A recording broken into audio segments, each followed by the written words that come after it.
वालेकुम।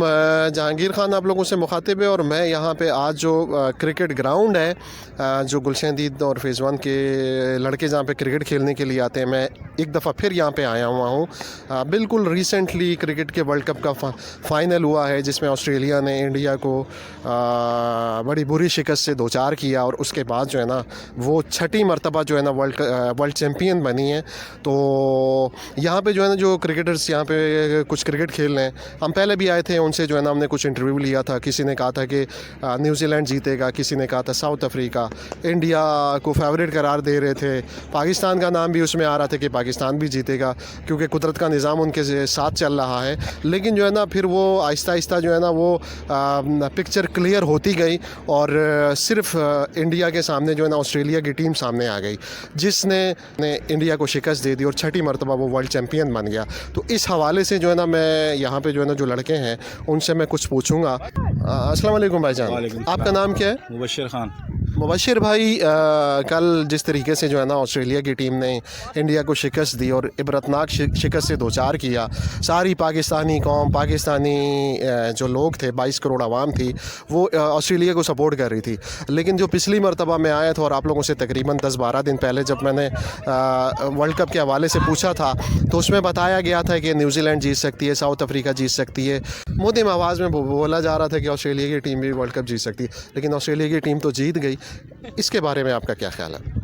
आप सबसे पहले मेरा पिछला इंटरव्यू देखिएगा, उसमें मैंने फेवरेट ऑस्ट्रेलिया को ही करार दिया था और मैंने आपसे ये कहा था कि ऑस्ट्रेलिया ही जीतेगी। ठीक है, एक बात तो ये हो गई। दूसरी बात ये कि जैसे आपने कहा कि इंडिया फेवरेट थी अपने होम ग्राउंड में, ठीक है, और इंडिया को इस टाइम शिकस्त 2 ही टीमें दे सकती थी, एक पाकिस्तान थी, एक ऑस्ट्रेलिया। इसके अलावा हम किसी तीसरी टीम को नहीं देख रहे थे जो इंडिया को हरा सकती थी।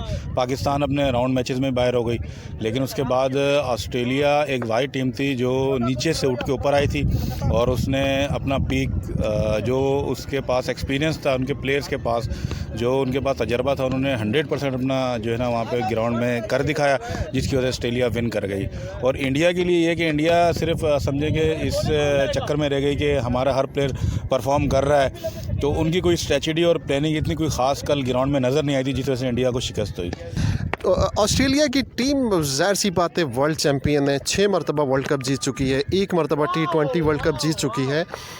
क्या है ये ज़हनी तौर पे इतने मजबूत क्यों है? इन्होंने पाकिस्तान से भी जीते हुए मैचेस जो है ना इन्होंने लिए हैं। अफ़गानिस्तान के ख़िलाफ़ 200 रन मैक्सवेल ने बना लिए और इतनी अच्छी परफॉर्मेंस अफ़गानिस्तान की थी और वो मैच उनसे छीन लिया।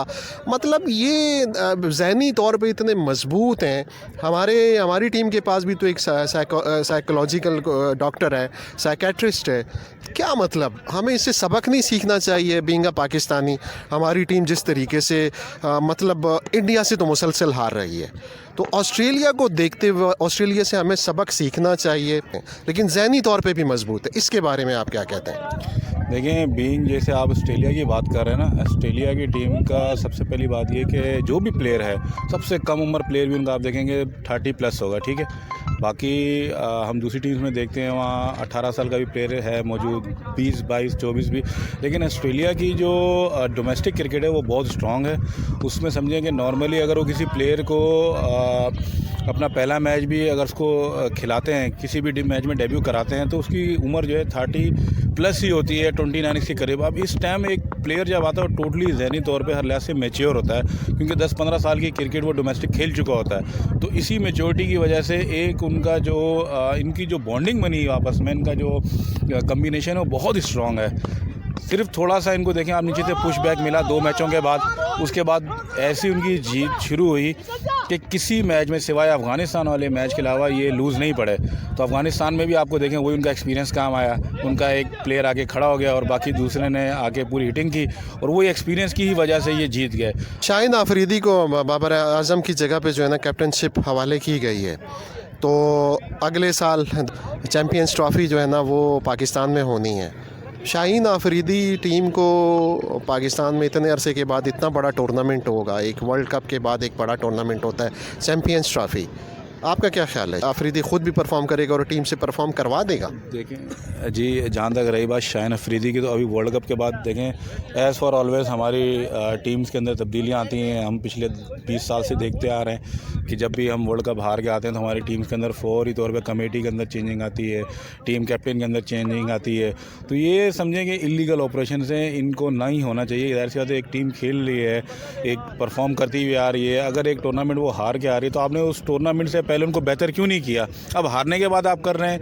ये एक स्पॉट है जिसको हम आज तक नहीं रीड कर पाए कि ऐसा क्यों है हमारी क्रिकेट के अंदर, या तो हमारी क्रिकेट पूरी सियासत की नज़र हो चुकी है, इस वजह से ऐसा है। तो अब शाहीन एक एग्रेसिव कैप्टन है और उससे अच्छी एक्सपेक्टेशन है हमें। शाहीन बॉलिंग में बहुत अच्छा कर रहा है, बैटिंग में भी उसके स्किल्स हैं, लेकिन अब तक वो उस तरह से ऑपरेट नहीं कर पाया अपने आप को, या उसको ऐसी जगह पे चांस नहीं मिला जहाँ पे उसको परफॉर्म वो पूरा अपना कर सके बैटिंग के अंदर। आपका नाम? रवि कुमार। ऑस्ट्रेलिया की टीम कल वर्ल्ड कप जीत गई। इतनी सारी टीमें हैं उसमें मजबूत, इंडिया, पाकिस्तान, न्यूजीलैंड, ठीक है, अफ़गानिस्तान ने अच्छी परफॉर्मेंस दी, इसके अलावा साउथ अफ्रीका जैसी टीम, सब हार गई, ऑस्ट्रेलिया जीत गया। क्यों? सबसे पहले तो आपको पता होना चाहिए कि ऑस्ट्रेलिया इंसान नहीं, वो एक रोबोट के बच्चे हैं। वो अगर एक बार इस स्टेज पे आ जाएं तो वो तकरीबन फ़ाइनल जीतते हैं। तकरीबन 8 बार वो आ चुके हैं और 2 बार वो फ़ाइनल नहीं ले गए, लेकिन 6 बार वो ले चुके हैं। और ऑस्ट्रेलिया कल ऐसे माइंडसेट से आई थी कि उनको हराना ही था। वो तकरीबन इतना उनका क्राउड था, 1 लाख से अबव क्राउड था, पर उनको उन्होंने साइलेंट कर दिया। वो बिल्कुल ये सोच के आए थे हमने इनको मारना है। दूसरी बात ये कि कल जो उनकी फ़ील्डिंग की है, सबसे ज़्यादा उन्होंने 40 से 45 रन जो रोके हैं वो फ़ील्डिंग की वजह से तकरीबन जीते हैं। आपको पता होगा कि उन्होंने कितने चौके, कितने बाउंड्रीज, मतलब कितना उन्होंने कमबैक किया इस चीज़ में। तो वो जो उन्होंने खेला है वो बाकायदगी से ये डिज़र्व भी करते थे फ़ाइनल जीतना।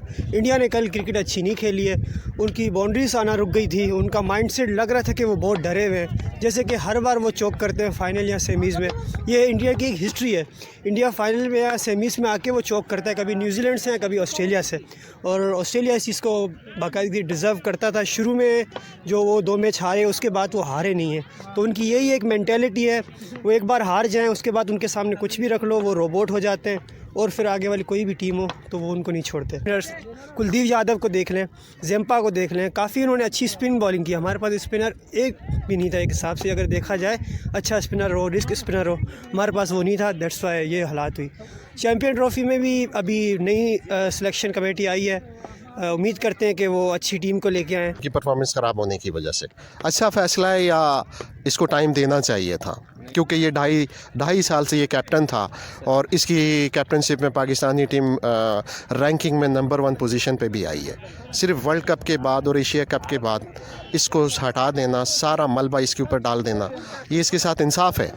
आई थिंक इसके ऊपर सब कुछ नहीं डाला कि पूरी टीम ने अच्छा नहीं खेला। And I think Babar Azam को कैप्टन नहीं होना चाहिए, क्योंकि सरफराज के साथ भी यही सीन हुआ था कि मतलब उसको इस वजह से हटाया था क्योंकि उसकी परफॉर्मेंस आई थिंक नहीं थी। और आई थिंक उसका एक वर्ल्ड कप बैठ गया था और due to run rate Pakistan उस वर्ल्ड कप में क्वालिफाई नहीं कर पाया था सेमीफाइनल में, जिसकी वजह से सरफराज को भी निकाल दिया था। अगर रूल्स होने चाहिए तो आई थिंक सब प्लेयर्स के लिए एक जैसे रूल्स होने चाहिए। मेरे ख्याल से तो सही नहीं है, मेरे ख्याल से टाइम देना चाहिए था उसको। और क्योंकि अगर आप ये बोलो ना कि सरफराज को हटाया, अब जितने बंदे वो यही बोलते हैं कि सरफराज को उस वक्त गलत हटाया। अब उनको पास एक वो पॉइंट बन गया ना कि सरफराज को हटाया, अब इसको भी हटाओ। वैसे गलत तो उसके साथ भी हुआ, तो ये मतलब तो नहीं हुआ ना कि आप हर किसी के साथ ही गलत करेंगे। देखिए यहाँ पे जो है ना ये टीम क्रिकेट खेल रही है, अभी हम यहाँ पे हैं। दूसरी टीम से जो हम इंटरव्यू ले रहे थे तो अभी जो है ना वो वहाँ पे थी, वहाँ से ग्राउंड में ये तकरीबन जो है ना ये 7-8 टीमें, 8-9-10 टीमें क्रिकेट खेलती है शाम के टाइम पर। स्पेशली फ्राइडे, सैटरडे और संडे को जो है ना यहाँ पे टीमों की तादाद ज़्यादा हो जाती है। तो यहाँ पे ये जो दूसरी टीम है, हम यहाँ पे जो है ना इंटरव्यू लेने के लिए आए हैं। यहाँ पे जो है ना ये जो टीम के जो कैप्टन हैं उनसे हम थोड़ा सा पूछते हैं।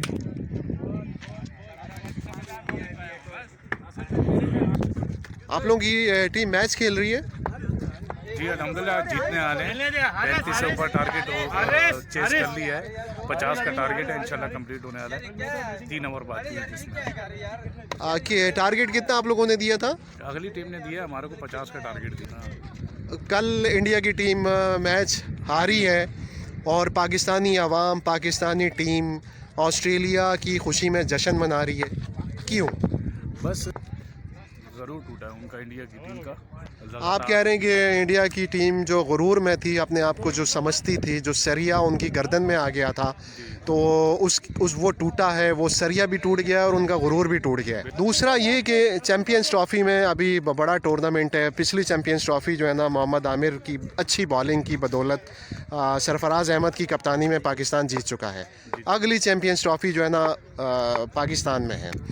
इसमें अभी जो बाबर आजम को हटाया है और शाहीन आफरीदी को लेकर आए हैं, क्या आपकी इस टीम से क्या तवक्कुआत है? आप नौजवान क्रिकेटर्स हैं, आप लोगों को क्रिकेट के बारे में ज़्यादा पता है, तो इसके बारे में आप लोगों की क्या तवक्कुआत है और क्या परफॉर्म करेगी?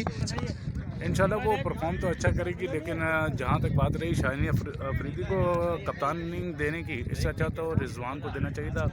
शाहीन एक तो बॉलर है, उस पर बर्डन ज़्यादा आएगा, लोड ज़्यादा आएगा, कप्तानी का एक लोड होता है अपना, तो दबाव ज़्यादा आता है, जिसकी वजह से वो अपनी कप्तानी को देखते हुए बॉलिंग अच्छी नहीं कर पाएगा। लिहाजा रिजवान को देनी चाहिए थी, ये अच्छी अपनी ड्यूटी के रिजवान को दिया देते। हमारी टीम से वर्ल्ड कप में जो गलतियाँ हुई हैं, ये हम आगे चैम्पियंस ट्रॉफ़ी में या बड़े टूर्नामेंट में ये गलतियां करके हम इसके मुताबिक हो सकते हैं। इंशाल्लाह बहुत सी गलतियां हैं जो हमने वर्ल्ड कप के आखिर में ही जाके अपनी कवर कर ली थी, लेकिन इंशाल्लाह आगे अगर वर्ल्ड कप जो चलेगा टूर्नामेंट, इंशाल्लाह उसके अंदर बेहतरी आ जाएगी। जो हमने गलतियां पहले की वो तकरीबन ख़त्म हो जाएंगी। ठीक है जी, ओके,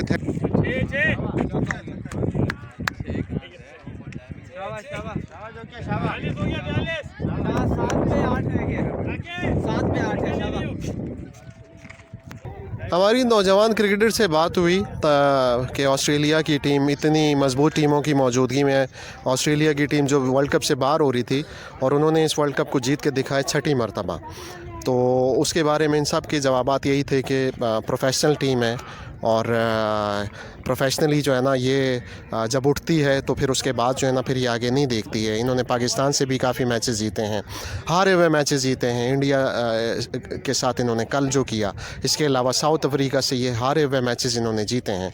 इसके अलावा शाहीन आफरीदी के बारे में जब हमने इनसे पूछा तो कुछ ने कहा कि फ़ैसला सही था, एक नया कैप्टन इनको देना चाहिए। बाबर आजम एक वर्ल्ड क्लास प्लेयर है, उसको सिर्फ बैटिंग पे तवज्जो देनी चाहिए। और इसके अलावा चैम्पियंस ट्रॉफ़ी के हवाले से जब मैंने इन नौजवान क्रिकेटर से पूछा तो उन्होंने बोला कि शाहीन आफरीदी की मौजूदगी में पाकिस्तानी टीम अच्छा परफॉर्म करेगी, क्योंकि वर्ल्ड कप से पहले हमारी रैंकिंग नंबर 1 थी। एशिया कप से पहले, वर्ल्ड कप से पहले हमारी रैंकिंग नंबर 1 थी, लेकिन उसके बाद जो है ना हमारी परफॉर्मेंस ख़राब हो गई और हम सेमीफ़ाइनल में भी नहीं पहुंच सके। पिछली मरतबा भी 2019 वर्ल्ड कप के में भी हम सेमीफ़ाइनल में नहीं पहुंच सके थे। इसके अलावा 2015 में भी हम वर्ल्ड कप के सेमीफ़ाइनल में नहीं पहुंच सके हैं। तो ये हैट्रिक तो हम लोगों ने कर ली है और T20 में हमारी टीम की परफॉर्मेंस अच्छी होती है। हम सेमीफ़ाइनल और फाइनल, आखिरी जो 2 वर्ल्ड कप्स हैं उसमें हम लोग सेमीफ़ाइनल और फाइनल खेल चुके हैं, लेकिन वनडे क्रिकेट में हमें तवज्जो की ज़रूरत है। प्रोफेशनली हमें अपनी गलतियों पे सोचना होगा।